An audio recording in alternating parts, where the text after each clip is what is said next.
I was standing there and I made the comment to Christina that the horse looked very agitated. He kept throwing his head up and he was trying to bite the trainer and kept kicking his legs. And I felt bad. I said, man, that horse looks so agitated. And Mr. Inman came over to me and he goes, that horse isn't agitated. I was like, well, looks pretty agitated to me. I mean, is that normal behavior for a show horse to be acting that way? And he said, well, you don't know anything about horses. That's a show horse. That horse is used to prancing around and being active. He's not used to standing there and letting people pet him. So that's very typical behavior for a horse like him. And I said, okay, well. And he said, what do you guys think you're doing here? You know, you really can't be here. And I said, I definitely can be here. This is within my rights to be here. I'm not doing anything. I'm just watching. And he said, you know, you don't know very much about horses. Otherwise, you wouldn't be protesting this because, you know, what you're protesting doesn't even exist. And that's when Miss Inman came over and she said, yeah, you probably don't know very much about horses. I could tell you a lot about horses. You know, that stuff doesn't even go on anymore. And I said, really? It doesn't go on anymore? I mean, there's lots of proof that it does. I mean, what about all the judges that disqualify the horses, you know, at the shows? Oh, well, he said, oh, well, they're wrongly disqualified. And I said, really? So why doesn't anybody make a big stink about that? I mean, I can't even imagine training a horse to you know, compete and then being wrongly disqualified. And he said, well, we are working on that. And I said, okay, well, you know, I don't agree with you. I do think that soaring exists. You know, Clanton has a horse that was rescued that was soared.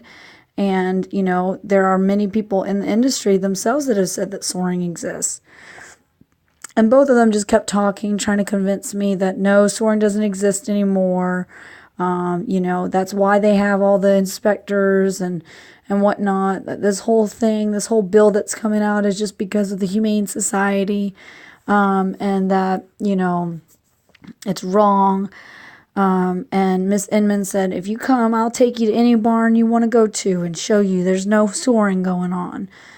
Well, when she went over to give me her number, I saw a leaflet with honors on it with some chains around his legs, around his ankles. And I said to her, I said, now, I mean, if there's no soaring going on, why the chains?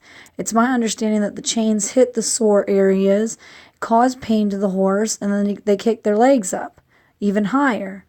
She says, oh, no, that's just a stimulation thing, and it helps them kick their legs higher. I was like, well, I just don't understand how a chain can cause a horse to kick their legs higher unless it's hitting something that's causing them pain.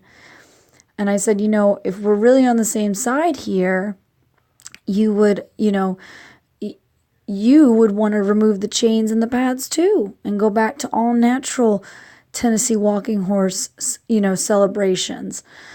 Show the public that that's, you know, that's what you want to do, that you want to dispel this image. She said, well, no, we're not getting rid of the chains. And I said, well, why? I mean, she goes, because it helps them kick higher.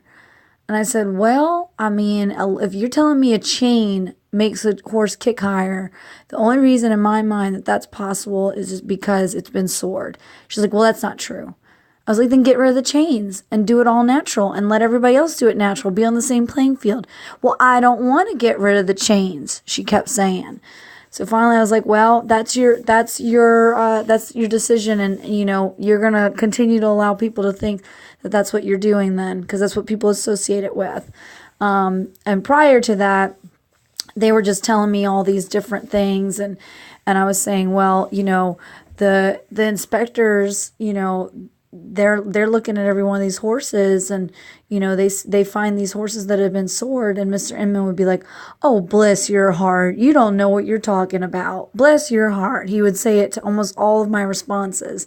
And finally I said, you know, it's very condescending that you keep saying that. I was like, I'm just trying to have a conversation with you. And Miss Inman says, oh, well, he's not trying to be condescending, you know. And I was like, well, that's how he's acting. I was like, because we wouldn't be here if we didn't truly think that there was something going on in this industry. And there are lots of people that know that it's going on as well. And she said, well, y'all just don't know what you're talking about. There is no such thing anymore at all. All you know is a one side of the story. So, that's kind of how we ended it when, Ms. Inman told me that she wanted to bring me to any barn to show me whatever I wanted to see, and that there's nothing going on anymore, that it's, that's died off. There are none of those people anymore. So that was basically it.